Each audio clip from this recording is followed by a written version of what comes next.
Yeah, there's just nothing like it there. I mean, it's definitely a unique place. The people, the locales are spectacular, and if you want that look, big Hollywood people go there to shoot there. It's just definitely a great place to be.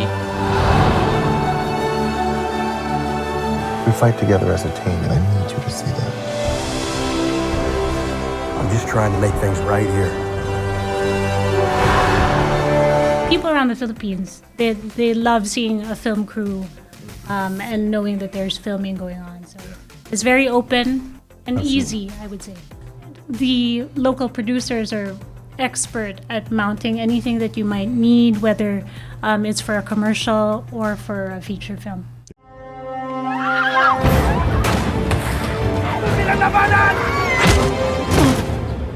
I need a garrison here. My boys are hot to go, Colonel. I need a garrison.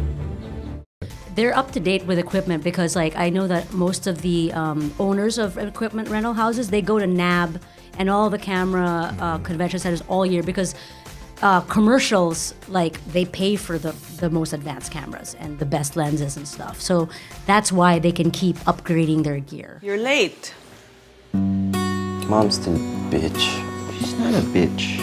She's antisocial. Hindi mo naman siya masisisi. Christmas time din nangyari yung aksidente. Bakit? Hindi ba mahirap para sa lahat? You're strong. Everything there is basically state of the art, I think, especially in the commercial world.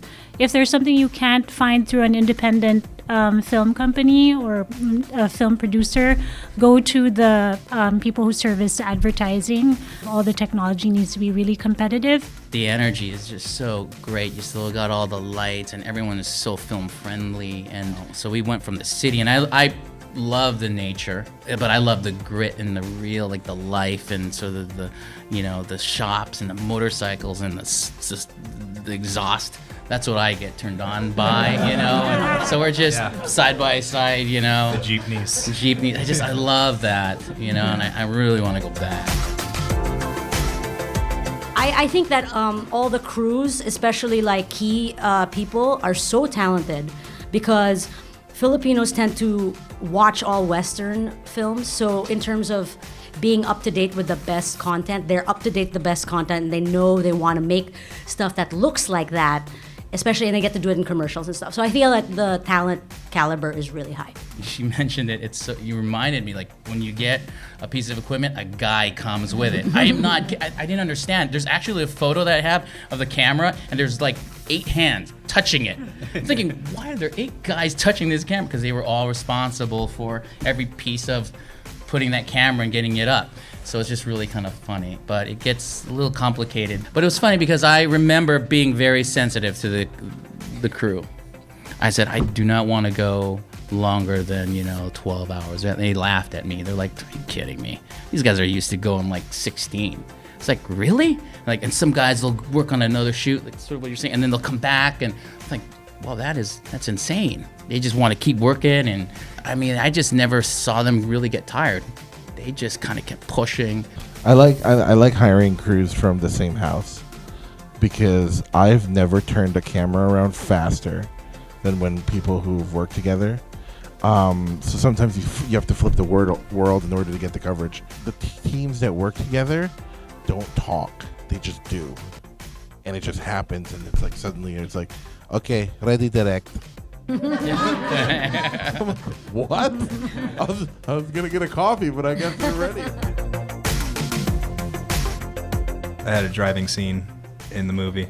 I played a small part, and Dale was in the trunk doing sound. And I just remember making one wrong turn into one of those streets, and I felt like I was gonna die. I think you see me freak out in the bloopers. We have a child in our film, and they were telling us, oh, they're gonna love it. America Crew's coming. You're gonna make a movie, and everybody's gonna want to put their kid in the movie, and you're gonna have hundreds of kids coming and auditioning. Well, what happened? We had 2. And we were just like, all right, which one's cuter? Which one's not gonna, they're both on the age of like, we were looking for a 10-year-old, and they're both like at the age of like 11 and 12, so they're at that age where they're small right now, and the next week they'll have a beard, so we're like, all right, we gotta do this fast. And then we had scouted this awesome beach. It was awesome. We scouted it like a week or two before. Yeah. Took photos. I knew exactly where we were gonna put the camera. They had huts. They had places to feed everybody. It was just gonna be. It was perfect. And that was the one thing I knew at the end of the day, of a rough day, we were gonna end up going there. It was a long trek to get there, a few hours to get there. So we do our whole day, and then we're heading down to the beach, and we just planned it so it was just a little before sunset, and we get there, and it was low tide. Prices are very great because, for example, you can have a meal, like a breakfast, for $1, but it's also probably not vegan, gluten-free, and healthy, but like you can, accordingly, you can have catering for very low. But delicious. Yeah, very good. So bad for you. And tasty. We don't have crafty, but you also have breakfast, lunch, snack, dinner, midnight snack, and then maybe the last meal. We're like hobbits. That's our set. And then like even in between lunch and snack, the utility man, and he's in charge of giving everyone coffee, knowing how you take your coffee, and he has like a bag of biscuits, like rolls or whatever. So that's our crafty. He's a guy, and his name is a utility man. When we brought in our American cast, and we also had a Spanish actor come, they obviously wanted to make friends with the local community, with the hot chick that was a few doors down. And later on, we realized that they had been sweet-talked into buying a mattress or buying a microwave oven for the household. So that's something to look out for. I mean, if they're, they're friendly and they're both adults and they want to talk about that sort of then sure. I would suggest not having company moves in Manila, just having a location a day probably. And I was talking to a friend of mine and we kind of broke this down. So we don't think that it's really smart to shoot from June, July, when the typhoon season starts, to October, because it's typhoon and there's floods. And then December is just traffic. Like, don't do it. It's Christmas traffic. Don't do it. And then from March to June, it's super duper hot. So like, Filipinos find it hot, and then your foreign crew will die. Like, it's just don't do it. I met Ross at another film festival. He approached me at a red carpet thing, and hey, I'm Ross. It was for our buddy in common. He told me about this project that was cooking. I said, great. And then, what was it, like maybe a few months later or a year later or something? Yeah. He calls me and says, I have this project. Do you want to hear about it?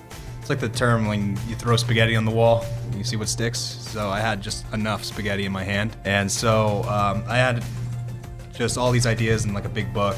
And when I did my pitch meetings, when I went out to Singapore, I had them flip through it. And 100 Yards was actually in the middle of the pack. And it was one of those things that I had just in the back of my hand. A couple companies liked it, but I sided with a company where the producers and I had the same mindset on where we wanted to take the story and what kind of impact we wanted the story to have, not just in the Philippines, but in the world. And those producers ended up becoming my mentors. The point is really to kind of get your story out. Just write. Get your story, do short stories, short films, and just do more.